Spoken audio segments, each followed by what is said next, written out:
Let's talk waiver wire presented by Snickers. Rookie mistake? Maybe you just need a Snickers. We're talking playoffs. In fantasy football, Tommy transported the playoffs, knocked me out on points. Tiebreakers, Tommy baby. had the same record, but more points. Knocked me out. Tommy, you might be interested in some of these players if they are even available on our waiver wire. There might be a couple of them available that you could look at. And for more on waiver wire ads this week, let's welcome in our fantasy guys, Jamie Eisenberg and Dave Richard. Gentlemen.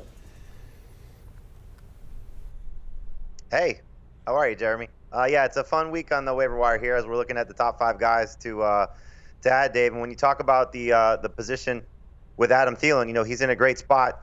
Looking at what's going on with the situation there in Carolina, clearly it's a great opportunity for him based on what he's done the last 2 weeks. He's gotten over 20 targets. He's got 17 catches, 200 yards, and a touchdown.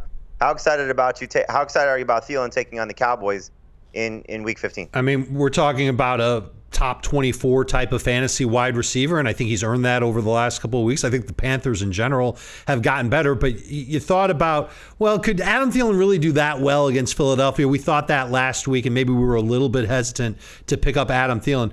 He put Cooper DeJean in the blender at one point. He was running good routes. He still knows how to use leverage. Is he fast? No. He had 13 yards after catch, period, in the game against Philadelphia. But I think if you're in need of wide receiver help or flex help, and it's a PPR league or even a half PPR league, Thielen is the guy that you should add. He is the top wide receiver to get off of waivers.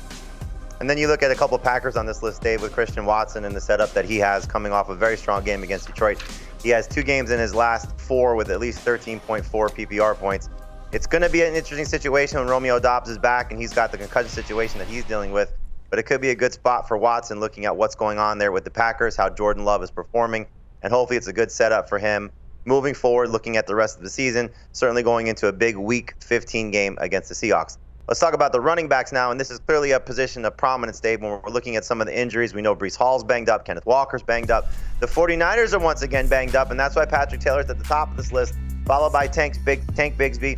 Raiders running back Sincere McCormick got some good news because of the situation with Zamir White going on injured reserve, so he just has to worry now about Alexander Mattison. We'll see what happens with Hall's absence. That's going to be good for Isaiah Davis as well as Braylon Allen.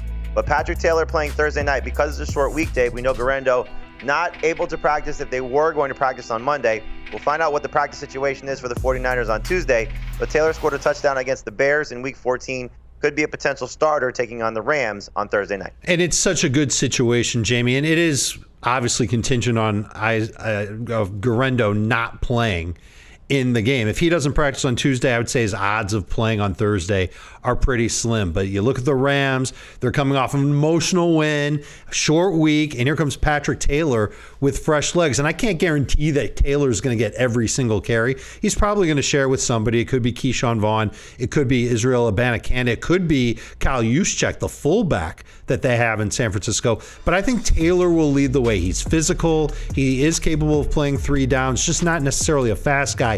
He was 5th string for a reason, but in fantasy football, it's about opportunity. And he's going to have the opportunity to use his fresh legs against this tired Rams defense on a short week. And I think he could finish as a top 24 fantasy running back. It is hard to find those kinds of players off the waiver wire in any week during the season. But now it's the fantasy playoffs. This is a chance for you to boost your lineup, especially if you were going to count on Garendo to help your fantasy team in weeks 15 and beyond.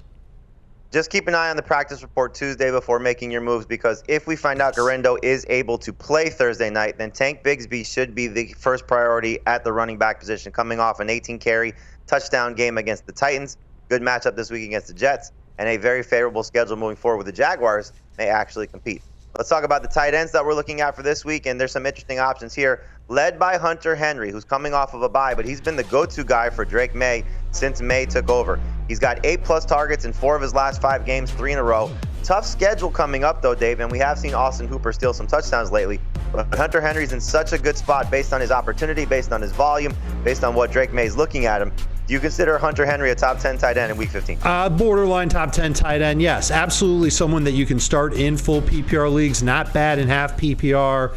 and probably good enough for non-PPR as well. Look, not everybody's going to have George Kittle, Brock Bowers, Trey McBride, Travis Kelce. You're going to have to stream at some point, and this is the type of tight end who people might have been streaming with, and he didn't play last week, so they cut Hunter Henry, and that's why he's available in about 40% of CBS Sports leagues, and I think he can come through for that 9 to 12 PPR point range that he's come through in all those games when he's had at least 8 targets. Jake Ferguson also comes to mind. He's out there in more leagues than Hunter Henry. Had 6 targets on Monday against Cincinnati. Should see more than that for the Cowboys moving forward, but I think ultimately he'll be the number 2 target getter in that offense, and that gives him a chance to get decent PPR point production like him, less than non-PPR as well. Keep an eye on Dalton Schultz also, because the matchups coming up for him are unbelievable. And the last time we saw him, he did have his best game against Jacksonville in Week 13 when he scored a touchdown. All right, let's talk about quarterbacks here. And there are 2 options at the top that I think could be starting caliber quarterbacks for fantasy managers, led by Anthony Richardson. You also have Jameis Winston. Both guys have been very good of late. Winston did not have a great game last week, but it was against Pittsburgh, scored 19 fantasy points. But I love the setup for Anthony Richardson taking on a Broncos defense that they last played Jameis Winston and gave up nearly 500 passing yards, 4 touchdowns, did have the 3 interceptions.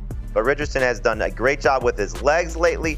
6.1 fantasy points or more in 3 straight games, 3 rushing touchdowns over that span. And the Broncos defense could still be dealing with several injuries based on what we saw in that game against Denver, based on that game against Cleveland, which allowed Jameis Winston to have that big day. But I know, Dave, you like Winston slightly better than Richardson for Week 15. I do, because I think he's got a higher ceiling, and I think they both have pretty low floors. I will agree with you that Anthony Richardson, because of his rushing, might give him a slightly higher floor than Jameis Winston. But the one crucial difference between these 2 quarterbacks is that one has Jonathan Taylor and the other one has Cliff, Nick Chubb, and Jerome Ford running the football, and he's going up against Kansas City. And so I think the game script is going to allow Cleveland to throw a lot. And we've seen it so many times already in the last month that when Jameis Winston has so many pass attempts and he's not taking on the Steelers, his fantasy numbers are great. I'm not going to say that he's a great quarterback. I'm not going to say that he's going to lead the Browns to the playoffs and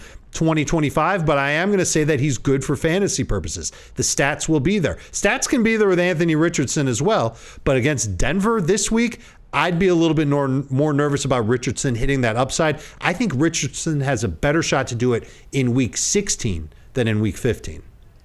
All right, I'll take Richardson over Winston. Jonathan Taylor has been more like Nick Chubb than Jonathan Taylor of late. Make sure you check out our Fantasy Football Today podcast, wherever podcasts are found. We're helping you dominate your fantasy leagues, and we'll take it.